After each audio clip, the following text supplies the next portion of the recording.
ನೋಡ್ತಾ ಇರ್ಬೋದು ನಾವು. ಒಂದು ಸರ್ತಿ $5 ಪ್ರಾಫಿಟ್ ಮಾಡಿದ್ವಿ, ಒಂದು ಸರ್ತಿ $4 ಪ್ರಾಫಿಟ್ ಮಾಡಿದ್ವಿ, ಒಂದು ಸರ್ತಿ $4 ಪ್ರಾಫಿಟ್ ಮಾಡಿದ್ವಿ, ಒಂದು ಸರ್ತಿ $7 ಪ್ರಾಫಿಟ್ ಮಾಡಿದ್ವಿ. ಸೊ ಇದೆಲ್ಲ ವಿನಿಂಗ್ ನಮ್ದು ಪ್ರಾಫಿಟ್.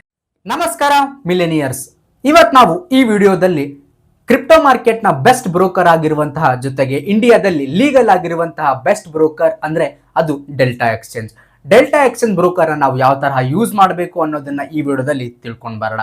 ಅದಕ್ಕೆ ಮುಂಚೆ ಈ ಅಕೌಂಟ್ ನ ಓಪನ್ ಮಾಡೋಕೆ ನಿಮಗೆ ಲಿಂಕ್ ಕೆಳಗಡೆ ಡಿಸ್ಕ್ರಿಪ್ಷನ್ ಬಾಕ್ಸ್ ನಲ್ಲಿ ಸಿಗುತ್ತೆ. ನೀವು ಈಸಿಯಾಗಿ ಲಾಗಿನ್ ಆಗಬಹುದು. ಈ ಅಕೌಂಟ್ ನ ಲಾಗಿನ್ ಆಗೋಕೆ ನಿಮಗೆ Aadhaar card, PAN card, bank passbook ಇದ್ರೆ ಸಾಕು, ಥಟ್ ಅಂತ ನಿಮ್ಮ ಅಕೌಂಟ್ ರೆಡಿ ಆಗುತ್ತೆ. ಜೊತೆಗೆ KYC verification and then self verification ನ ಮಾಡ್ತಾರೆ. ಆಗ ನಿಮ್ಮ ಅಕೌಂಟ್ ಈಸಿಯಾಗಿ ರೆಡಿ ಆಗುತ್ತೆ. ಆಗ ನೀವು ತಟ್ ಅಂತ ಟ್ರೇಡ್ ನ ಮಾಡಕ್ಕೆ ಶುರುನ ಮಾಡಬಹುದು. ಬನ್ನಿ ಅದು ಯಾವ ರೀತಿ ಅಂತ ಹೇಳಿ ಡೈರೆಕ್ಟ್ ಸ್ಕ್ರೀನ್ಗೆ ಹೋಗಿ ನೋಡ್ಕೊಂಬರೋಣ. ಅದಕ್ಕೆ ಮುಂಚೆ ಯಾರಿನ್ನು ನಮ್ಮ forex in Kannada YouTube channel ನ ಸಬ್ಸ್ಕ್ರೈಬ್ ಮಾಡಿಲ್ವೋ ಬೇಗ ಸಬ್ಸ್ಕ್ರೈಬ್ ಮಾಡ್ಕೊಳ್ಳಿ, ಈ ವಿಡಿಯೋನ ಲೈಕ್ ಮಾಡಿ. ಬನ್ನಿ ವಿಡಿಯೋನ ಶುರು ಮಾಡೋಣ. ಎಸ್, ಈಗ ನೀವು ಡೈರೆಕ್ಟ್ ಆಗಿ ಗೂಗಲ್ಗೆ ಹೋಗಿ ಡೆಲ್ಟಾ ಎಕ್ಸ್ಚೇಂಜ್ ಅಂತ ಟೈಪ್ ಮಾಡಬೇಕು. ಡೆಲ್ಟಾ ಎಕ್ಸ್ಚೇಂಜ್ ಅಂತ ನೀವು ಸರ್ಚ್ ಮಾಡಿದ ತಕ್ಷಣ ಇಲ್ಲಿ ಕೆಳಗಡೆ ಫಸ್ಟ್ನೇ ಆಪ್ಷನ್ಗೆ ಹೋಗಬೇಕಾಗುತ್ತೆ. ಅದಾದ್ಮೇಲೆ ಇಲ್ಲಿ ನೀವು ನೋಡ್ತಾ ಇರ್ಬೋದು, ಈ ತರ ಒಂದು ಇಂಟರ್ಫೇಸ್ ಕಾಣಕ್ಕೆ ನಮಗೆ ಸಿಗ್ತಾ ಇದೆ. ಇಲ್ಲಿ ಲಾಗಿನ್ ಮತ್ತೆ ಇಲ್ಲಿ ಸೈನ್ ಅಪ್ ಅಂತ ಕಾಣಿಸ್ತಾ ಇದೆ. ಈಗ ಆಲ್ರೆಡಿ ನಾನು ಅಕೌಂಟ್ ನ ಓಪನ್ ಮಾಡಿರೋದನ್ನ ನಾನು ಲಾಗಿನ್ ಮಾಡ್ತೀನಿ. ಸೈನ್ ಅಪ್ ಅಂತಂದ್ರೆ ಅದು ಹೊಸ ಅಕೌಂಟ್ ನ ಓಪನ್ ಮಾಡೋರಿಗೆ. ಸೊ ಈಗ ನಾನು ಆಲ್ರೆಡಿ ಅಕೌಂಟ್ ನ ಓಪನ್ ಮಾಡಿರೋದ್ರಿಂದ ಲಾಗಿನ್ ಅಂತ ಕ್ಲಿಕ್ ಮಾಡ್ತೀನಿ. ನಾನು ಲಾಗಿನ್ ಅಂತ ಕ್ಲಿಕ್ ಮಾಡಿದ ತಕ್ಷಣ ಈ ತರ ಒಂದು ಇಂಟರ್ಫೇಸ್ ಕಾಣಕ್ಕೆ ಸಿಗುತ್ತೆ. ಈಗ ನಮ್ಗೆ ಇಲ್ಲಿ ನೀವು ನೋಡ್ತಾ ಇರ್ಬೋದು ಗೂಗಲ್ ಅಂತ ಇದೆ. ಲೈಕ್ ಈ ತರ ನೀವು ಇಲ್ಲಿ ಇಮೇಲ್ ಮತ್ತು ಪಾಸ್ವರ್ಡ್ ಹಾಕಿದ್ರೆ ಜನರೇಟ್ ಆಗ್ಬಿಡುತ್ತೆ. ಅಥವಾ ಇನ್ನೊಂದು ನಿಮ್ಗೆ ಈ ತರ ಬೆಸ್ಟ್ ಆಪ್ಷನ್ ಏನಂದ್ರೆ, ಈಗ ಆಲ್ರೆಡಿ ನಿಮ್ಮ ಮೊಬೈಲ್ ಅಲ್ಲಿ ಒಂದು ಲಾಗಿನ್ ಆಗಿರ್ತೀರಾ ನೀವು, ಅದನ್ನ ನಾವು ಈಸಿಯಾಗಿ ಒಂದು QR ತರ ಒಂದು ಸ್ಕ್ಯಾನರ್ ಕಾಣಿಸ್ತಾ ಇದೆ ನಿಮ್ಗೆ. ಆ ಸ್ಕ್ಯಾನರ್ ನ ಓಪನ್ ಮಾಡ್ಬಿಟ್ಟು ಇದಕ್ಕೆ ನಾವೇನಾದ್ರೂ ಶೋ ಮಾಡಿದ್ರೆ ಅದು ಅಪ್ರೂವ್ ಕೇಳುತ್ತೆ, ಅಪ್ಲೈ ಮಾಡಬಹುದಾ ಅಂತ ಹೇಳಿ. ಅದನ್ನ ನೀವು ಸಬ್ಮಿಟ್ ಕೊಟ್ರೆ ಅದು ನಿಮ್ಗೆ ಓಪನ್ ಆಗುತ್ತೆ. ಅದರ್ವೈಸ್ ನಾ ಇನ್ನೊಂದು ಯಾವ ತರ ಮಾಡ್ಬೋದು ಅಂದ್ರೆ, ಇಲ್ಲಿ ಲಾಗಿನ್ ಅಂತ ಕಾಣಿಸ್ತಾ ಇದೆಯಲ್ಲ ನಿಮ್ಗೆ, ಇಲ್ಲಿ ನಾನು ಗೂಗಲ್ಗೆ ಹೋಗ್ತೀನಿ. ಗೂಗಲ್ಗೆ ಹೋಗಿ ನನ್ನ ಅಕೌಂಟ್ ನ ನಾನೇನ್ ಮಾಡ್ತೀನಿ, ಲಾಗಿನ್ ನ ಕೊಡ್ತೀನಿ. ಈಗ ನೀವು ನೋಡ್ತಾ ಇರ್ಬೋದು, ಒಂದೆರಡು ಸೆಕೆಂಡ್ ಟೈಮ್ ತಗೊಳುತ್ತೆ ಅದು. ಓಕೆ, ಈ ತರ ನಿಮ್ಗೆ ಇಂಟರ್ಫೇಸ್ ಕಾಣಕ್ಕೆ ಸಿಗುತ್ತೆ. ಕನ್ಫ್ಯೂಸ್ ಆಗ್ಬೇಡಿ, ವೇಟ್ ಕನ್ಫ್ಯೂಸ್ ಆಗ್ಬೇಡಿ. ಸಿಂಪಲ್ ಆಗಿ ನಾನು ನಿಮ್ಗೆ ತಿಳಿಸ್ಕೊಡ್ತೀನಿ, ಯಾವುದೇ ಕಾರಣಕ್ಕೂ ನೀವು ಕನ್ಫ್ಯೂಸ್ ಆಗಬೇಡಿ. ಇಲ್ಲಿ ಇದು ಸಿಂಪಲ್ ಆಗಿದೆ, ಏನು ಹಾರ್ಡು ಲೈಕ್ ಏನು ಇಲ್ಲ. ಇಲ್ಲಿ ನೀವು ಮೇಲ್ಗಡೆ ನೋಡ್ತಾ ಇರ್ಬೋದು ಹ್ಯಾಡ್ ಫಂಡ್ಸ್ ಅಂತ ಇದೆ. ಅಂಡ್ ದೆನ್ ಸ್ವಲ್ಪ ನಮ್ದು ಅಮೌಂಟ್ ಇದೆ ಇಲ್ಲಿ. ಓಕೆನಾ, ಸಿಂಪಲ್ ಆಗಿದೆ ಇದು. ಇದಾದ್ಮೇಲೆ ಇಲ್ಲಿ ಕೆಳಗಡೆ watch list, options, future, straddle, analysis, like ಇದೆಲ್ಲ ಇದೆ. ಸೊ ಇದೆಲ್ಲ ಯಾವುದು ಬೇಡ ನಮಗೆ, ಇದು ಯಾವುದನ್ನು ಜಾಸ್ತಿ ತಲೆ ಕೆಡಿಸ್ಕೊಳ್ಳೋಕೆ ಹೋಗ್ಬೇಡಿ. ಮತ್ತೆ ಇಲ್ಲಿ ಕೆಳಗಡೆ ETH, BTC, ಸೊ ಇವು ಯಾವುದು ಬೇಡ. ಸಿಂಪಲ್ ಆಗಿ ಹೇಳ್ಕೊಡ್ತೀನಿ ನಿಮಗೆ. ಓಪನ್ ಮಾಡಿದ್ರೆ ಈ ತರ ಇಂಟರ್ಫೇಸ್ ಬಂತ, ನೀವು ಅಮೌಂಟ್ ಏನಾದರೂ ಯಾಡ್ ಮಾಡ್ಬೇಕಂದ್ರೆ ಯಾಡ್ ಫಂಡ್ಗೆ ಹೋಗ್ಬಿಟ್ಟು ನೀವು ಅಮೌಂಟ್ನ ಯಾಡ್ ಮಾಡಬಹುದು. ಓಕೆನಾ, ಇದು UPI ಥ್ರೂ ಮಾಡ್ಬೋದು ನಾವು. ಓಕೆ, ಬೇಡ. ಈಗ ನೀವು ಇಲ್ಲಿ ವಾಚ್ ಲಿಸ್ಟ್, ಆಪ್ಷನ್ಸ್, ಫ್ಯೂಚರ್ ಅಂತ ಇದೆಲ್ಲ. ಈಗ ನಾನು ಡೈರೆಕ್ಟ್ ಆಗಿ ಫ್ಯೂಚರ್ಸ್ಗೆ ಕ್ಲಿಕ್ ಮಾಡ್ತೀನಿ. ಇಲ್ಲಿ ಈ ತರ ಒಂದು ನೋಡೋಕೆ ನಮಗೆ ಕಾಣಕ್ಕೆ ಸಿಗುತ್ತೆ. ಈಗ ಇಲ್ಲಿ ನೀವು ನೋಡ್ತಾ ಇರಬಹುದು ETH, BTC, ಮತ್ತೆ ಲೈಕ್ ಈ ತರ ಸೋಲೋನೋ, XRP, ಲೈಕ್ ಈ ತರ ಎಲ್ಲ ನಿಮ್ಗೆ ಕ್ರಿಪ್ಟೋ ಕಾಯಿನ್ಗಳು ನಿಮ್ಗೆ ಕಾಣಕ್ಕೆ ಸಿಗ್ತಾ ಇದೆ. ಓಕೆನಾ, ಇಲ್ಲಿ ನಾನು ಇಲ್ಲಿ ನೋಡ್ತಾ ಇರ್ಬೋದು ಇಥೇರಿಯಮ್ 200x, ಬಿಟ್ಕಾಯಿನ್ 200x, ಇದು 20x, ಸೋಲಾರ್ನ 100x ಅಂತ ಕಾಣ್ತಾ ಇರ್ಬೋದು. ಅಂದ್ರೆ 200x ವರೆಗೂ ನಿಮ್ಗೆ ಇಲ್ಲಿ ಲಿವರೇಜ್ ಸಿಗುತ್ತೆ ಅಂತ ಅರ್ಥ. ಇದು ನಿಮ್ಗೆ 200 ವರೆಗೂ ಲಿವರೇಜ್ ಸಿಗುತ್ತೆ ಅಂತ. ಫಾರ್ ಎಕ್ಸಾಂಪಲ್, ಈಗ ನಮ್ಮ ಹತ್ರ ಏನಾದ್ರು 10,000 ರೂಪಾಯಿ ಏನಾದ್ರು ಅಮೌಂಟ್ ಇದ್ರೆ ಅದಕ್ಕೆ ಇಂಟು 2,000 ಮಾಡಿದ್ರೆ ಎಷ್ಟಾಗುತ್ತೋ ಅಂದ್ರೆ ಹತ್ರ ಒಂದು 20 ಲಕ್ಷ ರೂಪಾಯಿ ಆಗುತ್ತೆ. 20 ಲಕ್ಷ ರೂಪಾಯಿ ಅಷ್ಟು ನಾವು ಟ್ರೇಡ್ ನ ಮಾಡುವಂತ ಕೆಪಾಬಿಲಿಟಿನ ಹೊಂದಿರ್ತೀವಿ ಅಂತ ಹೇಳಿ ಅದು ಅರ್ಥ. ನಾನು ಇಲ್ಲಿ ಬಿಟ್ಕಾಯಿನ್ ಅಲ್ಲಿ ಎಂಟ್ರಿನ ತಗೋಬೇಕು ಅಂತ ಇರುತ್ತೆ. ನಾನು ಇಲ್ಲಿ ಬಿಟ್ಕಾಯಿನ್ ಅಂತ ಈ ಅಕ್ಷರದ ಮೇಲೆ ಟ್ಯಾಪ್ ಮಾಡಿದ ತಕ್ಷಣ ಒಂದು ಯಾರೋ ಮಾರ್ಕ್ ನಮಗೆ ಕಾಣಕ್ಕೆ ಸಿಗುತ್ತೆ. ಈ ಯಾರೋ ಮಾರ್ಕಿಗೆ ನಾವು ಹೋದ ತಕ್ಷಣ ನೆಕ್ಸ್ಟ್ ಒಂದು ಪೇಜ್ ಓಪನ್ ಆಗುತ್ತೆ. ಈ ತರ ಒಂದು ಪೇಜ್ ನಿಮ್ಗೆ ಕಾಣಕ್ಕೆ ಸಿಗುತ್ತೆ. ನೀವು ಡ್ರ್ಯಾಗ್ ಮಾಡಿದ್ರೆ ಇಲ್ಲಿ ನಾವು ತಗೊಂಡಿರುವಂತಹ ಪ್ರಾಫಿಟ್ ಲಾಸ್ ಇದೆಲ್ಲ ತೋರಿಸುತ್ತೆ. ಇದು ಇಷ್ಟಿರಲಿ, ಈ ತರ ನಿಮ್ಗೆ ಒಂದು ಇಂಟರ್ಫೇಸ್ ಓಪನ್ ಆಗಕ್ಕೆ ನಿಮ್ಗೆ ಕಾಣುತ್ತೆ. ಇಲ್ಲಿ ಚಾರ್ಟ್ ಕಾಣಕ್ಕೆ ಸಿಗುತ್ತೆ. ಇಲ್ಲಿ ನೀವು ಬೈ ಮತ್ತು ಸೆಲ್ ಮಾಡುವಂತ ಒಂದು ಪೇಜ್ ಕಾಣುತ್ತೆ. ಇಲ್ಲಿ ಇದು ಬೈ ಮತ್ತೆ ಲಾಂಗ್ ಅಂತಂದ್ರೆ ನೀವು ಪ್ರೈಸ್ ಮೇಲ್ಗಡೆ ಹೋಗುತ್ತೆ ಅಂತ ತಗೊಳ್ಳೋದು.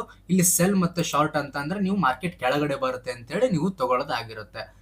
ಓಕೆನಾ, ನಾನು ಬೈ ಮಾಡ್ತೀನಿ ಅಂದ್ರೆ ಓಕೆ. ಇದಾದ್ಮೇಲೆ ಇಲ್ಲಿ ಕೆಳಗಡೆ ಲಿವರೇಜ್ ಅಂತ ಇದೆ. ಲಿವರೇಜ್ ನಮ್ಗೆ ಅಪ್ ಟು 200x ವರೆಗೂ ಸಿಗುತ್ತೆ.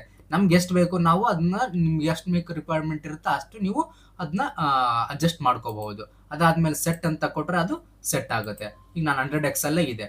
ಈಗ ಅದಾದ್ಮೇಲೆ ಲಿಮಿಟ್ ಪ್ರೈಸ್ ಅಂದ್ರೆ ಈಗ ಮಾರ್ಕೆಟ್ ಪ್ರೈಸ್ ಪ್ರೆಸೆಂಟ್ಲಿ ಓಡ್ತಾ ಇರೋದು 89,590 ರೂಪಾಯಿ ಓಡ್ತಾ ಇದೆ. ನಾನು ಇಲ್ಲಿಗೆ ಬೈ ಮಾಡ್ಬೋದು, ಅಂದ್ರೆ ಲಿಮಿಟ್ ಪ್ರೈಸ್. ನಾನು ಈ ಪ್ರೈಸ್ಗೆ ಬಂದಾಗ ಒಂದು ಮಾರ್ಕೆಟ್ಗೆ ಎಂಟ್ರಿನ ಹಾಕ್ತೀನಿ ಅಂತ. ಅಥವಾ ಮಾರ್ಕೆಟ್ ಅಂತ ಅಂದ್ರೆ ಪ್ರೆಸೆಂಟ್ ಯಾವ ತರ ಓಡ್ತಾ ಇರುತ್ತೋ ಅದು ಆಟೋಮೆಟಿಕ್ ಆಗಿ ಅದು ತೋರಿಸುತ್ತೆ. ಸೊ ಈಗ ನಾವು ಲಿಮಿಟ್ ಅಲ್ಲಿ ಆರ್ಡರ್ ಮಾಡೋದ್ರಿಂದ ನಾವು ಇಲ್ಲಿ ನೋಡೋಣ 89,590 ರೂಪಾಯಿ ಬಂದ ನಾನು ಎಂಟ್ರಿನ ತಗೋತೀನಿ. ಅದಾದ್ಮೇಲೆ ಕೆಳಗಡೆ ಇಲ್ಲಿ ನೋಡ್ತಾ ಇರಬಹುದು ಲಾಟ್ಸ್ ಅಂತ ಕ್ವಾಂಟಿಟಿ ಅಂತ ಕಾಣ್ತಾ ಇದೆ. ನಾನು ಒಂದು 30 ಕ್ವಾಂಟಿಟಿ ಲಾಟ್ಸ್ ನ ಆಡ್ ಮಾಡಕ್ಕೆ ಟ್ರೈ ಮಾಡ್ತೀನಿ. ಇಲ್ಲಿ ನೀವು ನೋಡ್ತಾ ಇರಬಹುದು, ಇಲ್ಲಿ ನಮ್ ಕಡೆ ಟೋಟಲ್ ಆಗಿ ಇರುವಂತಹದ್ದು $126 ಇದೆ. ಇದ್ರ ಮೇಲ್ಗಡೆ ನೀವು ನೋಡ್ತಾ ಇರಬಹುದು ಇದು $30. ಅಂದ್ರೆ ನನಗೆ 30, ನಾನು ಎಷ್ಟು ಕ್ವಾಂಟಿಟಿ ತಗೊಂತೀನಿ ಅಲ್ಲಿ ಆ ತರ ಚೇಂಜ್ ಆಗುತ್ತೆ ಅದು. ಸೊ ಈಗ ನಾನು 30 ತಗೋಬೇಕಂತ ಮಾಡಿದ್ದೀನಿ. ಅಲ್ಲಿ ನೋಡ್ತಾ ಇರಬಹುದು ನೀವು $30 ಅಂತ. ಅಂದ್ರೆ ಈ ಒಂದು ಟ್ರೇಡ್ ಮಾಡಕ್ಕೆ ನಮಗೆ $30 ಇದ್ರೆ ಸಾಕಾಗುತ್ತೆ ಅಂತ ಹೇಳಿ ಅರ್ಥ ಆಗುತ್ತೆ. ಅದಾದ್ಮೇಲೆ ನೀವು ನೋಡ್ತಾ ಇರಬಹುದು ಯಾ T P and S L. ಇಲ್ಲಿ ನಾವು ಬೆಸ್ಟ್ ಆಗಿರುವಂತಹ ಆಪ್ಷನ್ ಏನಂದ್ರೆ ಇದು ಎಟ್ ಎ ಟೈಮ್ಗೆ ನಾವು ಎಸ್ ಎಲ್ ನು ಇಡಬಹುದು ಅಂಡ್ ದೆನ್ ಟಾರ್ಗೆಟ್ ನು ಇಡಬಹುದು. ಯಾರು ಟಿ ಪಿ ಮತ್ತೆ ಎಸ್ ಎಲ್ ಅಂತ ಇದೆಯಲ್ಲ ಇದ್ರ ಮೇಲೆ ನಾವು ಕ್ಲಿಕ್ ಮಾಡಿದ್ರೆ ಈ ತರ ಒಂದು ಬ್ರಾಕೆಟ್ ಆರ್ಡರ್ ಅಂತ ಓಪನ್ ಆಗುತ್ತೆ. ಇಲ್ಲಿ ನೀವು ನೋಡ್ತಾ ಇರಬಹುದು ಇದು ಟಾರ್ಗೆಟ್ ಇಡುವಂತಹದ್ದು. ಇಲ್ಲಿ ಇನ್ ಕೇಸ್ ನಾನೇನಾದ್ರೂ ಇವಾಗ ನಾನು ಏನ್ ಮಾಡಿದ್ದೀನಿ ಬೈ ಮಾಡಬೇಕು ಅಂತ ಮಾಡಿದ್ದೀನಿ. ಫಾರ್ ಎಕ್ಸಾಂಪಲ್ ಸುಮ್ಮನೆ ತೋರಿಸ್ತಾ ಇರೋದು ನಿಮಗೆ. ಈಗ ನಮ್ಮ ಟಾರ್ಗೆಟ್ ಏನಿದೆ ಇಲ್ಲಿಗೆ ನಮ್ಮ ಟಾರ್ಗೆಟ್ ಇಡಬೇಕಂತ ಇದೆ. ಇಲ್ಲಿ ಎಷ್ಟಿದೆ ಪ್ರೈಸು 89,738 ರೂಪಾಯಿ ಇದೆ. 740 ರೂಪಾಯಿ ಅಂತ ನಾವು ಹೇಳೋಣ. ಅದಾದ್ಮೇಲೆ ನಮ್ಮ ಎಸ್ ಎಲ್ ಎಲ್ಲಿಗೆ ಇಡಬೇಕಂತ ಮಾಡಿದೀವಿ. ಫಾರ್ ಎಕ್ಸಾಂಪಲ್ ನಮ್ಮ ಎಸ್ ಎಲ್ ಇಲ್ಲಿಗಿದೆ ಅಂತ ಅನ್ಕೊಳ್ಳೋಣ. ಓಕೆ, 89,540 ರೂಪಾಯಿ. ಇನ್ನು ಸ್ವಲ್ಪ ಕೆಳಗಡೆ ನಾವು ಇಡೋಣ, ನೋಡೋಣ 89,500 ರೂಪಾಯಿ. ಓಕೆ, ಈ ತರ ಇಲ್ಲಿ ಮಾಡಿದ ತಕ್ಷಣ ನಿಮಗೆ ಇಲ್ಲಿ ಗೊತ್ತಾಗುತ್ತೆ. ಆಟೋಮೆಟಿಕ್ ಆಗಿ ನೀವು ಸೆಟ್ ಬ್ರಾಕೆಟ್ ಅಂತ ತಗೊಂಡ್ರೆ ನಿಮ್ಗೆ ಆಟೋಮೆಟಿಕ್ ಆಗಿ ಅಲ್ಲಿ ಏನಾಗುತ್ತೆ, ಅಲ್ಲಿ ಎಸ್ ಎಲ್ ಫಿಕ್ಸ್ ಆಗುತ್ತೆ, ಕೆಳಗಡೆ ನಿಮ್ಮ ಟಾರ್ಗೆಟ್ ಫಿಕ್ಸ್ ಆಗುತ್ತೆ. ಅಂಡ್ ದೆನ್ ಇಲ್ಲಿ ನಿಮ್ಗೆ ಕಾಣುತ್ತೆ ಈಸಿಯಾಗಿ ನಮ್ಮ ಟಾರ್ಗೆಟ್, ಇನ್ ಕೇಸ್ ನಮ್ಮ ಟಾರ್ಗೆಟ್ ಇಟ್ಟಾದ್ರೆ ಎಷ್ಟು ಸಿಗುತ್ತೆ ಮತ್ತೆ ಎಸ್ ಎಲ್ ಇಟ್ಟಾದ್ರೆ ಎಷ್ಟು ಸಿಗುತ್ತೆ ಅಂತ ಹೇಳಿ ನಿಮ್ಗೆ ಈಸಿಯಾಗಿ ಗೊತ್ತಾಗುತ್ತೆ. ಓಕೆನಾ, 1 ಸೆಕೆಂಡ್.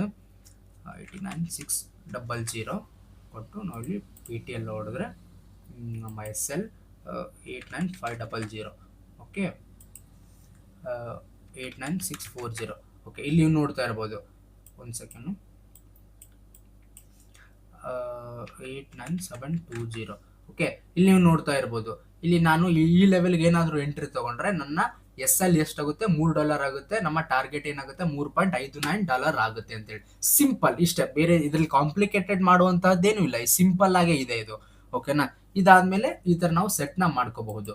ಇದು ಸೆಟ್ ಆರ್ಡರ್ ಅಂತ ನೀವು ಕ್ಲಿಕ್ ಮಾಡಿದ ತಕ್ಷಣ ಈ ತರ ಒಂದು ಪಾಪಪ್ ಓಪನ್ ಆಗುತ್ತೆ ನಿಮಗೆ. ಇಲ್ಲಿ ನೋಡ್ತಾ ಇರಬಹುದು ನೀವು ಆರ್ಡರ್ ಎಕ್ಸಿಕ್ಯೂಟ್ ಆಗಿದೆ ಅಂತ ಹೇಳಿ. ನೀವು ಇಲ್ಲಿ ಮುಟ್ಟಿದ ತಕ್ಷಣ ಇಲ್ಲಿ ನಾವು ಎಸ್ ಎಲ್ ಹಿಡಿದಾದ್ರೆ ನೀವು ಟಚ್ ಮಾಡಿದ ತಕ್ಷಣ ಇಲ್ಲಿ ಮೇಲ್ಗಡೆ ಎಸ್ ಎಲ್ ಮತ್ತೆ ಟಿ ಪಿ ಅಂತ ಕಾಣಕ್ಕೆ ಸಿಗುತ್ತೆ. ಎಸ್ ಎಲ್ ನ ನೀವು ಎಲ್ಲಿ ಇಡಬೇಕು ಅಂದ್ಕೊಂಡ್ರೆ ಸ್ವಲ್ಪ ಮೇಲ್ಗಡೆ ಡ್ರ್ಯಾಗ್ ನ ಮಾಡ್ತೀನಿ. ನನ್ನ ಎಸ್ ಎಲ್ ಅರೌಂಡ್ $5 ವರೆಗೂ ನನ್ನ ಎಸ್ ಎಲ್ ಇದೆ. ಅದಾದ್ಮೇಲೆ ನನ್ನ ಟಾರ್ಗೆಟ್ ಎಷ್ಟಿದೆ, ಅರೌಂಡ್ $4.5 ವರೆಗೂ ನನ್ನ ಟಾರ್ಗೆಟ್ ನ ಈ ಲೆವೆಲ್ ವರೆಗೂ ನಾನು ಇಡಬೇಕಂತ ಮಾಡಿದ್ದೀನಿ. ಅದಾದ್ಮೇಲೆ ನಿಮ್ಗೆ ಇದು ಸ್ಕ್ರೀನ್ ತುಂಬಾ ಚಿಕ್ಕದಾಗಿ ಕಾಣ್ತಾ ಇದೆ, ಇನ್ನು ಸ್ವಲ್ಪ ದೊಡ್ಡದಾಗಬೇಕು ಅಂದ್ರೆ ಇಲ್ಲಿ ನೀವು ನೋಡ್ತಾ ಇರಬಹುದು ಮೇಲ್ಗಡೆ ಈ ಒಂದು ಯಾರೋ ಮಾರ್ಕ್ ನಾವು ಕ್ಲಿಕ್ ಮಾಡಿದ್ರೆ ಇನ್ನೊಂದು ಪೇಜ್ ಓಪನ್ ಆಗುತ್ತೆ. ಅವಾಗ ನಮ್ಗೆ ಏನಾಗುತ್ತೆ, ಸ್ವಲ್ಪ ಲೋಡ್ ಆಗಿ ಟೈಮ್ ತಗೊಳುತ್ತೆ. ಅದು ಈ ತರ ಫುಲ್ ಇಂಟರ್ಫೇಸ್ ದೊಡ್ಡದಾಗಿ ಕಾಣಕ್ಕೆ ನಮ್ಗೆ ಸಿಗುತ್ತೆ. ಇಲ್ಲಿ ನಾವು ಟೈಮ್ ಫ್ರೇಮ್ ಇದೆ, ಲೈಕ್ ಟ್ರೇಡಿಂಗ್ ವ್ಯೂ ಯಾವ ತರ ಇದೆ ಇದು ಸೇಮ್ ಅದೇ ತರ ನಾವು ಯೂಸ್ ನ ಮಾಡಬಹುದು. ಇಂಡಿಕೇಟರ್ ಆಗಿರ್ಬೋದು, ಲೈಕ್ ಏನಾದ್ರು ಬ್ರಷ್ ಟೂಲ್ ಆಗಿರ್ಬೋದು, ವಾಟ್ ಎವರ್ ನಿಮ್ಗೆ ಯಾವ ತರ ಬೇಕೋ ಆ ತರ ಒಂದು ಯೂಸ್ ನ ಮಾಡಬಹುದು ನೀವು. ಇದು ಸಿಂಪಲ್ ಆಗಿದೆ. ಅಂಡ್ ದೆನ್ ಇದು ಯಾಕಂದ್ರೆ ಪ್ರೆಸೆಂಟ್ಲಿ ಇಂಡಿಯಾದಲ್ಲಿ ಲೀಗಲ್ ಆಗಿರೋದ್ರಿಂದ ಇದರಲ್ಲಿ ನಾವು ಬೆಸ್ಟ್ ಆಗಿರುತ್ತೆ ನಾವು ಟ್ರೇಡ್ ಮಾಡೋದು. ಹಾಗಾಗಿ ನಾನು ಏನು ಹೇಳ್ತೇನೆ, ಆದಷ್ಟು ಡೆಲ್ಟಾ ಎಕ್ಸ್ಚೇಂಜ್ ಬ್ರೋಕರ್ ಅಲ್ಲೇ ಟ್ರೇಡ್ ನ ಮಾಡಕ್ಕೆ ಕಲೀರಿ. ಅಂಡ್ ದೆನ್ ಇದು ಕೂಡ ತುಂಬಾ ಈಸಿ ಆಗಿದೆ, ಇದು ಏನು ಜಾಸ್ತಿ ಕಾಂಪ್ಲಿಕೇಟೆಡ್ ಅಂತ ಏನು ಇಲ್ಲ. ನಿಮ್ಗೆ ಇನ್ನೊಂದು ತೋರಿಸ್ತೀನಿ. ಇಲ್ಲಿ ನಿಮ್ಗೆ ಈ ತರ ಇಂಟರ್ಫೇಸ್ ಕಾಣುತ್ತೆ. ಇಲ್ಲಿ ನಮ್ಗೆ ಇದು ಬಿ ಟಿ ಸಿ ಅಷ್ಟೇ ಬಂದಿದೆಯಪ್ಪ, ನಮ್ಗೆ ಇದು ಬೇರೆ ಕಾಯಿನ್ದು ನಾನು ತಗೋತೀನಿ ಅಂದ್ರೆ ಇಲ್ಲೇ ನೀವು ಮೇಲ್ಗಡೆ ನೋಡ್ತಾ ಇರಬಹುದು ಬಿ ಟಿ ಸಿ USD ಅಂತ. ಇದ್ರ ಮೇಲೆ ಕ್ಲಿಕ್ ಮಾಡಿದ್ರೆ ಇಲ್ಲಿ ನಿಮ್ಗೆ ಸುಮಾರು ಆಪ್ಷನ್ಸ್ ಗಳು ಸಿಗುತ್ತೆ ನೋಡಿ, ಹೌದಾ. ಸೊ ನಿಮ್ಗೆ ಯಾವ್ದಾದ್ರು ಬೇಕು ಅಂದ್ರೆ ಸರ್ಚ್ ಕೂಡ ಮಾಡ್ಕೋಬಹುದು ನೀವು. ಸೊ ಈಸಿ ಆಗಿದೆ ನಿಮಗೆ ಇದು. ಅದಾದ್ಮೇಲೆ ಈ ಪೇಜ್ಗೆ ಬಂದ ತಕ್ಷಣ ಇಲ್ಲಿ ಕೆಳಗಡೆ ನಾವು ಬಂದ್ರೆ ಇಲ್ಲಿ ನಿಮ್ಗೆ ತೋರಿಸುತ್ತೆ ಪೊಸಿಷನ್, ಯಾವ್ದಾದ್ರು ಪೊಸಿಷನ್ ಇದ್ರೆ, ಓಪನ್ ಆರ್ಡರ್ಸ್ ಇದ್ರೆ ಅಥವಾ ಸ್ಟಾಪ್ ಲಾಸ್ ಇದ್ರೆ, ಫಿಲ್ಸ್ ಇದ್ರೆ, ಇಲ್ಲಕ್ಕೆ ಏನಾದ್ರು ಇದ್ರೆ ನಿಮ್ಗೆ ತೋರಿಸಿ. ಈಗ ನಾನು ಆಲ್ರೆಡಿ ತಗೊಂಡಿರೋದು ಇದು, ಹೌದಾ, ನೀವು ನೋಡ್ತಾ ಇರಬಹುದು. ಇದು ನಾವು ಆಲ್ರೆಡಿ ತಗೊಂಡಿರುವಂತದ್ದು, ಪ್ರಾಫಿಟ್ ಆಗಿದೆ, ಲಾಸ್ ಆಗಿದೆ, ವಾಟ್ ಎವರ್, ಅದು ನಾವು ಆಲ್ರೆಡಿ ತಗೊಂಡಿರುವಂತಹ ಒಂದು ಡಾಟಾ. ಇದು ನೋಡ್ತಾ ಇರಬಹುದು. ನಾವು ಒಂದ್ಸರ್ತಿ $5 ಪ್ರಾಫಿಟ್ ಮಾಡಿದ್ವಿ, ಒಂದ್ಸರ್ತಿ $4 ಪ್ರಾಫಿಟ್ ಮಾಡಿದ್ವಿ, ಒಂದ್ಸರ್ತಿ $4 ಪ್ರಾಫಿಟ್ ಮಾಡಿದ್ವಿ, ಒಂದ್ಸರ್ತಿ $7 ಪ್ರಾಫಿಟ್ ಮಾಡಿದ್ವಿ. ಸೊ ಇದೆಲ್ಲ ವಿನಿಂಗ್ ನಮ್ದು ಪ್ರಾಫಿಟ್. ಇಂದಿನ ವಿಡಿಯೋದಲ್ಲಿ ಲೈವ್ ಟ್ರೇಡಿಂಗ್ ಅಂತೇಳಿ, ಬಿಟ್ಕಾಯಿನ್ ಲೈವ್ ಟ್ರೇಡಿಂಗ್ ಅಂತೇಳಿ ಇದನ್ನ ನಾವು ಯಾವ ತರ ಟ್ರೇಡ್ ಮಾಡಿದ್ವಿ ಅನ್ನೋದು ಕೂಡ ಹಾಕಿದೀನಿ ಈಗ ಆಲ್ರೆಡಿ. ನೋಡ್ತಾ ಇರ್ಬೋದು ಈ ವಿಡಿಯೋ ಅದು. ನಿಮ್ಗೆ ಬೇಕಿದ್ರೆ ಅದನ್ನು ಕೂಡ ನೋಡ್ಬೋದು. ಅಂಡ್ ದೆನ್ ನಿಮ್ಗೆ ಕಲಿಯಕ್ಕೆ ಸುಮಾರು ವಿಷಯಗಳು ಸಿಗುತ್ತೆ ಅಂತ ನಾನು ನಂಬ್ತೀನಿ. ಈ ವಿಡಿಯೋ ನಿಮ್ಗೆ ಇಷ್ಟ ಆದ್ರೆ ಈ ವಿಡಿಯೋನ ಲೈಕ್ ಮಾಡಿ. ಇದೇ ತರಹದ ಹೆಚ್ಚಿನ ಕ್ವಾಲಿಟಿ ಕಂಟೆಂಟ್ಸ್ ಗಳಿಗಾಗಿ ನಮ್ಮ forex in Kannada YouTube channel subscribe ಮಾಡಿ. ಫಾರೆಕ್ಸ್ ಮಾರ್ಕೆಟ್ ಬಗ್ಗೆ ಕಲಿಬೇಕಂತ ಇರೋ ನಿಮ್ಮ ಸ್ನೇಹಿತರಿಗೆ ಈ ವಿಡಿಯೋನ ಶೇರ್ ಮಾಡಿ. Thank you. ಮುಂದಿನ ವಿಡಿಯೋದಲ್ಲಿ ಸಿಗೋಣ.